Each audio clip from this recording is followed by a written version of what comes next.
اور پھر دنوں کے بارے میں احادیث میں موجود ہے، پیغمبر علیہ السلام فرماتے ہیں جس نے ایک دن روزہ رکھا، ایک دن یعنی یکم سے لے کر 8 تاریخ تک جس نے روزہ رکھا 1 سال کے روزوں کے برابر ثواب ملے گا۔ اور یہ روزہ اگر آپ کل رکھے، پرسوں رکھے، ترسوں رکھے، آپ کو یہ ثواب نہیں ملے گا، لیکن جب ذوالحجہ شروع ہوگا اور اس کے 8 دنوں میں رکھیں گے تو آپ کو یہ ثواب ملے گا۔ معمولی بات تو نہیں ہے کہ اگر ایک دن آپ روزہ رکھے اور 1 سال کے روزوں کے برابر ہوگا، بڑی بات، اللہ ہمیں اس کی توفیق نصیب فرمائے۔ نمبر 2، 9 ذی الحجہ کا جو روزہ ہے، 9 کا،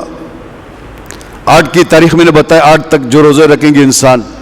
1 سال کے روزوں کے وقت، جو 9 تاریخ کو روزہ رکھے گا یعنی عید الاضحیٰ سے 1 دن پہلے، جس کو یوم عرفہ کہتے ہیں، عرفہ کا دن، اس دن اگر کوئی روزہ رکھے گا حدیث کے مطابق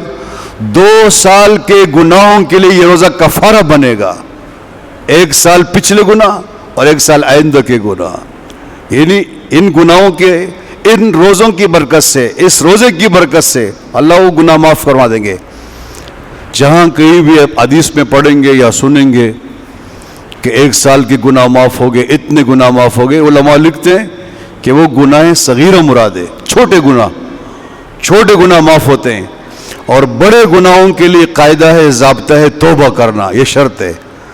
بڑا گناہ ہو جائے خدا نخواستہ، جب تک توبہ نہ کرے، آپ کوئی بھی عمل کریں، آپ نمازیں پڑھیں، روزے رکھیں، آپ حج کریں، سب کچھ کریں، اس کے لیے شرط اول توبہ ہے،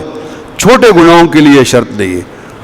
تو اگر چھوٹے گناہ انسان کے معاف ہو جائے تو بڑے گناہ بھی اللہ معاف کرانے کی توفیق نصیب فرما دے گا، بڑی بات ہے۔